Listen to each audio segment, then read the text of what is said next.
Hello, and welcome back to a very special episode of Practical Penmanship. Today, instead of the usual fare, we're going to be taking a look at the historic Esterbrook Pen Company, founded in Camden, New Jersey by a man named Richard Esterbrook in 1851. The original company ended in 1971 due to market shifts and changes in company ownership to the Venus Pencil Company in 1967 and eventually Barrel in 1971, which spelled the end of the company as we know it. Recently, however, the Esterbrook trademark was purchased and pens were once again released under the Esterbrook name. These pens, however, are not nearly up to the same quality standards as the original and are merely just a cash-in. I recommend that you avoid these pens at all costs. I've posted some links in the description that talk about these pens and how awful they truly are. The original company began producing pens out of hard rubber in the 1930s. They started making celluloid pens, which they called Pyrolin, in 1932. In 1935, the company released the dollar pen, which was very similar to its predecessors, however, was marketed at $1. When the color models came out, they retailed for a price of $1.50. The dollar pen was unique for its stainless steel hardware, which didn't show the plating loss like the thinly plated hardware made of brass that some of its competitors used. So too innovative were the user-replaceable nibs, a first for the industry, although technically not the first exchangeable nibs. Pelican and Wall Eversharp both had threaded nib units as early as 1929. However, they were exchanged at the dealer, and replacement nibs were not sold directly to the customer. Even more impressive about the dollar pen was just how many nibs were offered, which totaled 18 in 1938, but would continue to grow as the Esterbrook J took hold, totaling about 33 different nibs sold at various points in the company history. The dollar pen also came in 3 different sizes to satisfy the needs of its users. There was the full size, the slender model, which was the same length as the full size but thinner, and the demi, which is the same girth as the slender, however shorter. With all of its success, there were naturally some competitors, such as the Adapoint from Wasp, the budget brand of the W.A. Schaefer Pen Company. Released in 1938, these pens copied design aspects of the dollar pen, including the removable nib, but did so by exchanging sections and sex as not to infringe on existing patents. In 1943, Esterbrook released what was essentially the successor to the dollar pen lineup, the formidable J pen. These pens carried over many of the qualities that made the dollar pens so great: quality celluloid, stainless steel hardware, and of course the interchangeable nib units. They introduced a more streamlined design, although the early transitional pens borrowed the flat finial on the barrel. Eventually, both ends were embellished with black plastic jewels, with the clip fastening method simplified. The J, like its predecessor, saw massive success and became one of the most popular pens of that period and is still easily found in antique shops today. Here we have a few of the pens in my collection. All of these were purchased from antique shops, and I think that they represent a good chunk of the issues that you may face when you try to find an Esterbrook in the wild. Here we have 2 different dollar pens, a full-sized on the right and a demi. If we take a look at both of these pens, you can see the difference in the clip design. This is because this pen is slightly older. This clip design was introduced in 1938, but was shortly phased out for this newer one, which came sometime around 1940 probably. The other difference between these 2 pens, besides the size, is that this one has a period correct nib on it. This nib was only made from 1938 through 1940 and was the first of the Esterbrook nib lines to be tipped, the 3000 series. Because of the limited production, these nibs are actually quite rare and sell for a bit of a premium over the other Esterbrook nibs, at least some of them. There are some wild varieties that tend to be quite expensive, however this is not exactly one of them. As you can see, The nib on this pen is quite big in relation to the size of the pen itself. Nib units are still sold today, new in stock actually, and it's a good idea to make sure that the nib you're buying is appropriate for the size of the pen. And all these nib units unscrew and are quite easily exchangeable. One thing you'll notice is that the nib and the feed on a lot of these pens, if you're going to buy one used, aren't quite aligned properly. There is a way of fixing the alignment, and that's through using a knockout block. I'd only recommend using one if it's absolutely necessary, as you can damage the nib by doing so. Some of the nibs also have metal pins in them that go through the collar and the feed, making it difficult to get the nib out. Just be very careful and don't go straight to a knockout block because you're probably going to damage the nib. Moving on to the full-size dollar pen, you can see, apart from it being shinier, this pen was restored by yours truly. And this particular pen does not have the loose clip or loose trim ring like the other one.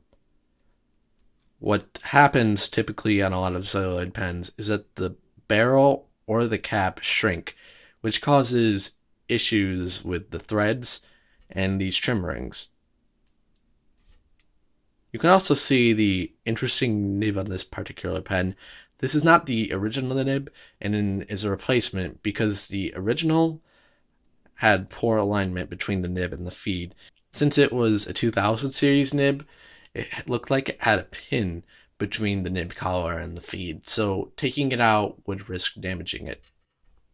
Moving on to the J series, you'll notice that this pen has the original box. This is actually quite rare for an Esterbrook, as since these were cheaper pens and the boxes were just ordinary cardboard, a lot of them were thrown out. So it's quite interesting to actually see one with the box, especially in an antique shop. Now this particular pen has a few different issues. For one, the clip is loose, and this is because Esterbrook simplified the clip fastening mechanism. So instead of being held down with studs, the clip is just essentially held down with this jewel. And over time, due to shrinkage and whatnot, the clip eventually slides. This pen does not have a loose cap ring or a ring here, but those are also common. You can also see this particular pen has a smashed up jewel on the end. These can be replaced, however they are rather expensive. You can also see possibly some of the posting marks on the end here. This is caused when you put the cap in the back of the barrel. Over time, you create indents, which can be quite unsightly, although do not necessarily affect the function of the pen. You'll also see quite a few bent nibs. This particular nib was pretty badly sprung, which means that the tines were bent upwards to a point where they didn't spring back. I've tried to fix it a little, however I haven't completely fully restored this pen yet. Taking a look at the box, you can see that it comes with an instruction manual. It's quite interesting to see one of these old instruction manuals.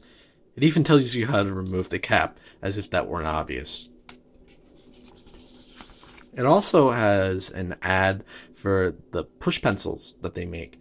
Esterbrook has made companion pencils for both the dollar pen and the J series, and they come in different lead sizes, 1.1 millimeter or 0.046 inches because of the imperial system, whatever, and 0.9 millimeters, or as they want to call it, 0.036 inches.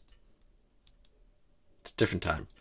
It also has this rather vague guarantee. Esterbrook products are guaranteed by the manufacturer against faulty material and workmanship. Any difficulty will be corrected by consulting your dealer or writing us. It's quite unusual if you think about it, because normally warranties typically give a time range, so I'm assuming that these have lifetime warranties. I wonder if the new company would take up that warranty. Probably not. One thing you'll notice about the two remaining J's, this one being the smallest SJ and this a full-sized Blue Jay, which can't fly, is the shape of the lever. Both of these have the older lever design, which indicates that while they're the later production run double jeweled models, these are still slightly earlier than the spoon style lever, which is more rounded. This full-size J, which has been restored, is in quite good condition. There aren't any loose trim rings anywhere. However, there's one big problem, and that's the amount of play in the threads. Again, this is because of shrinkage. And like all the rest of these, it needed a sack replacement. So it's a lever filler, and the way it operates is that you pull this lever and it compresses a sack on the inside, which draws up ink. See, the problem with some of these, the sack dries up and they don't work. And if you see a pen, you just find something randomly lying in an antique shop somewhere, don't try pulling the lever, as this can damage the J bar inside. The hard sack can be quite forceful. Apart from that, you'll see the original 9000 series nib. This one being a 9550, which is code for an extra fine. Again, you can see that there's a little bit of an issue with the nib and feed alignment. However, on this pen, it doesn't really seem to be an issue. You can also see some of the marks from just capping the pen. This particular pen also does have some posting marks. Taking a look at the SJ, it does have a loose cap ring, and by the way, this particular pen is unrestored. However, the threads are still quite taut. Again, this one has its original nib on it, which appears to be perfectly functional with no nib and feed alignments. This is actually the slightly older style of this nib, as you can see by the feed, which resembles that more of something that would come out of the dollar pen era. As you can see with the two different full-size pens, the J is just a little bit longer. However, in the smaller pens, the SJ is actually a little bit shorter than the demi-sized dollar pen. One thing I'd like to point out before we conclude is just how beautiful some of these pens can be. The celluloid used on these has a lot of depth and chatoyance in some of the pens, and really is quite striking once they're fully polished and cleaned. As you can see, it almost has a look of hammered metal in some places, and there's quite a bit of contrast between some of the colors. Right here is a strip of black. However, in some parts, it appears to really pop and takes the highlight of your eyes.